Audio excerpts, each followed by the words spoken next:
my son and I had a conversation yesterday, and he was like, Mommy, people don't believe our family. Like when I'm talking to them about my life or certain things I've gotten, and he's walking in purpose. He's like, I keep telling them it's Jesus. And they're like, no, it's because you're so gifted in art. My son's an artist. You're an artist and you have connections and your parents sewed into you and they tell you you're great all the time and they build you up. And my son's like, yeah, but that's Jesus. Jesus told him to do that too. He's like, why don't people believe that? And I was like, you know what? I don't know. And it was so funny because when you understand that it's all God, it doesn't matter what the other person has or can do. I have a friend who can build anything, and he knows who he is because he's gonna like ask me. So you can like yourself when after you see this statement. But he can build anything. I just say this is what I need, and then I go tell my husband. I usually tell him. I tell my friend first. I'm like, listen, this is what we're gonna do. Then I go to my husband and say, oh, guess what? And he's like, what? Because he knows that means some money's gonna be spent. But he can build anything.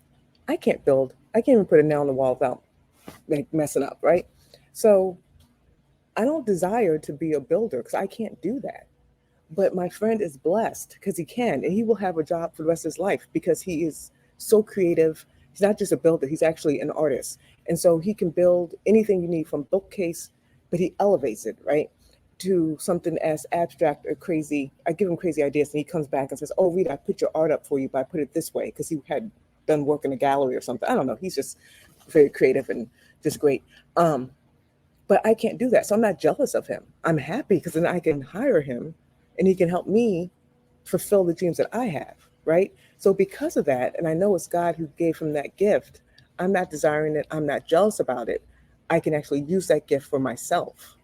And then I'm able to do what I was sent to do in my lane without any type of negativity or feeling like, oh, I'm not worth it, or, oh, I can't do this because that's not my gifting. I'm trying to really, I can't really explain what I'm saying correctly, I guess, but basically it's freedom. When you realize that's what it's freedom. When you realize that your gifts are your gifts, now you're free because you know you're going to succeed. I don't have to have a building gift. I don't have to be an artist. I don't have to be able, I don't have to be Einstein. I don't have to be smart. What God has given me is exactly what I need to achieve greatness. What you have is all you need. You don't need anything else. So don't look over there and say, oh, but I can't do that. Or, oh, now there are times when God will require you to read something and to learn about something. And that's more about building your faith in Him and giving you more expertise in something. But as far as like true giftings, I'm not going to wake up tomorrow and sing like Beyonce. It's just not happening.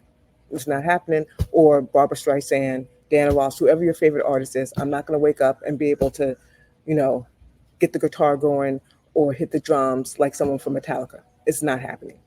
And that's okay. Because what God's given me is for me and for Him to decide, Rita, this is where I want you to put this. This is where I want you to use that. So wake up and just say, thank you, God. And ask God, what are my gifts? You may not know.